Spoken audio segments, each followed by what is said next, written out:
You think being helpful makes people respect you. You think being available makes people value you. You think being generous makes people appreciate you. Here's the brutal truth that's going to shatter your worldview. The more you do for people, the less they think of you. And every single day, you're training people to treat you like their personal servant without even realizing it.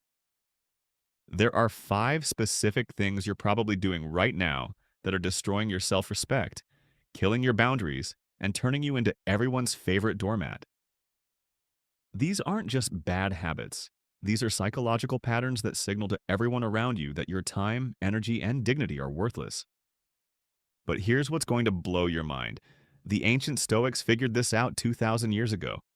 Marcus Aurelius, Seneca, Epictetus. These weren't just philosophers, they were men who commanded respect without begging for it. They understood something that modern people have completely forgotten. Respect isn't earned through service, it's commanded through boundaries. Today, I'm going to show you the 5 things you need to stop doing immediately if you want people to start treating you like someone who matters instead of someone who exists to make their lives easier. And I'm warning you, when you stop doing these things, some people are going to hate you for it. Good. That means you're finally growing a backbone.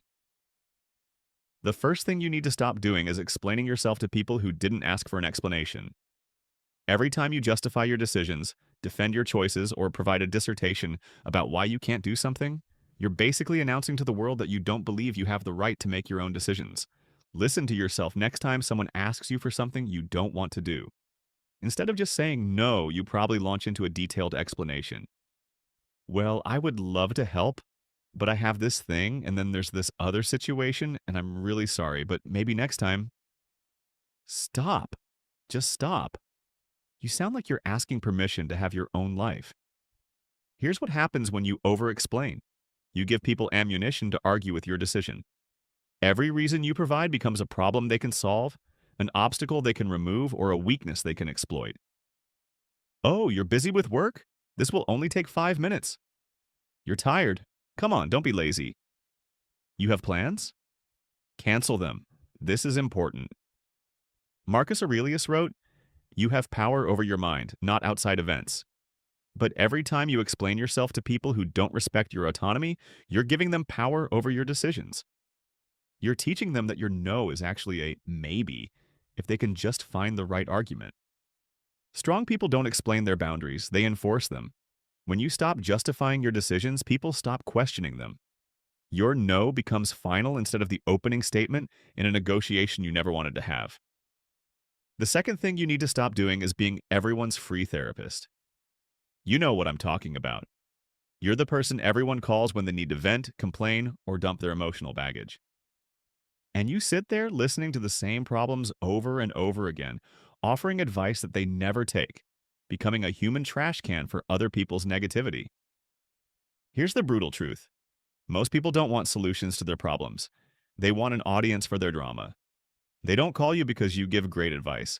They call you because you're reliable, available, and you won't tell them what they don't want to hear.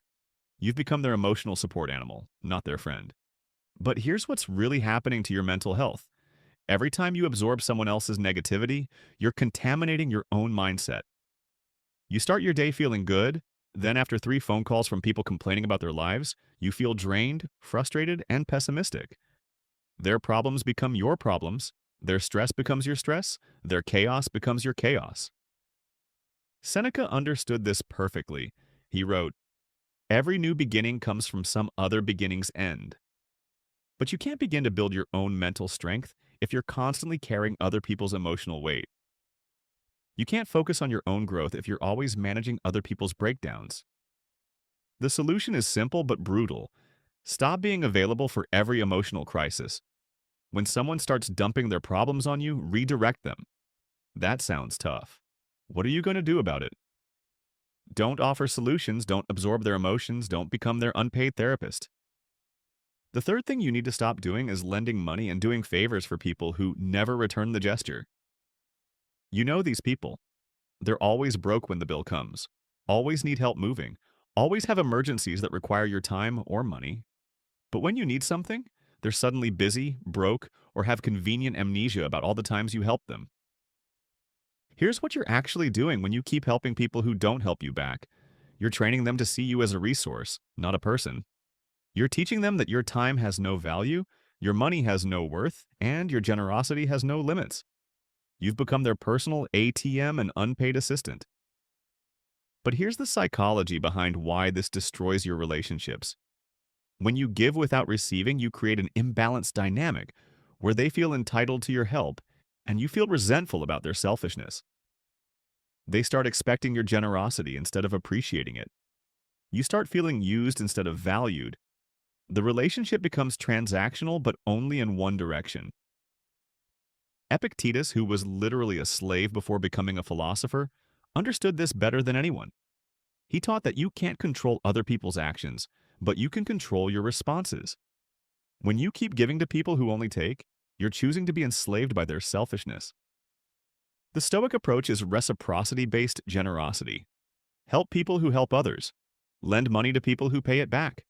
Do favors for people who return them. Your generosity should be a reward for good character, not a subsidy for selfishness. The fourth thing you need to stop doing is apologizing for taking up space in the world. You apologize for your opinions, your needs, your presence, your very existence. Sorry to bother you. Sorry for asking. Sorry I'm here. Stop apologizing for being human. You have just as much right to exist as anyone else. Every unnecessary apology is a small act of self-betrayal. You're telling the world that your presence is an inconvenience, your needs are burdens, and your thoughts are probably wrong. You're training people to see you as someone who doesn't deserve respect because you clearly don't respect yourself. The fifth thing you need to stop doing is seeking validation from people who don't even like you. You're constantly trying to prove your worth to people who have already decided you're not worth their time. You change your opinions based on who's in the room. You laugh at jokes that aren't funny. You agree with things you don't believe. You're performing a version of yourself that you think others will approve of. But here's what Marcus Aurelius knew that you're still learning. External validation is a drug that never satisfies.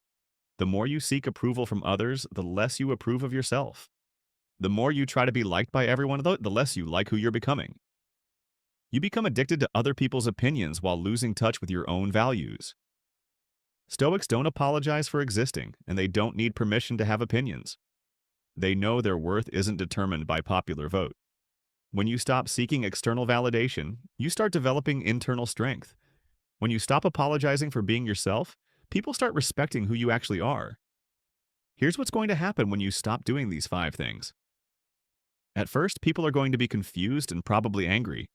They're used to you explaining yourself, absorbing their problems, giving without receiving, and apologizing for existing.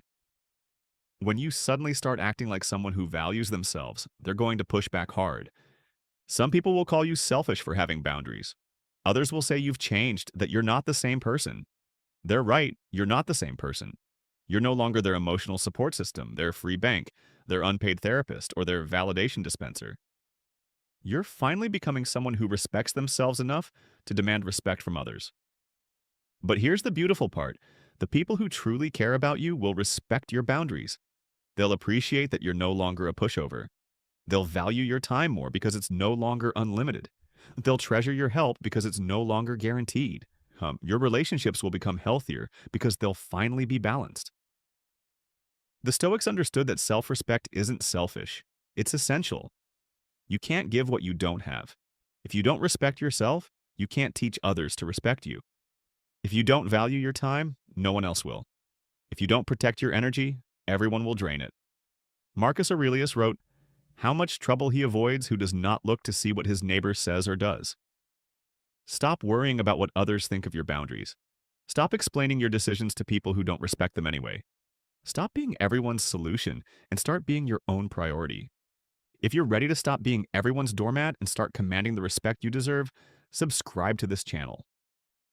Next week, I'm revealing the 3 phrases that instantly shut down boundary violations, and the week after that, how to spot people who will never respect your boundaries, no matter what you do. Drop a comment and tell me which of these 5 things you struggle with most. The most honest responses will help me create content that actually changes lives, instead of just getting views.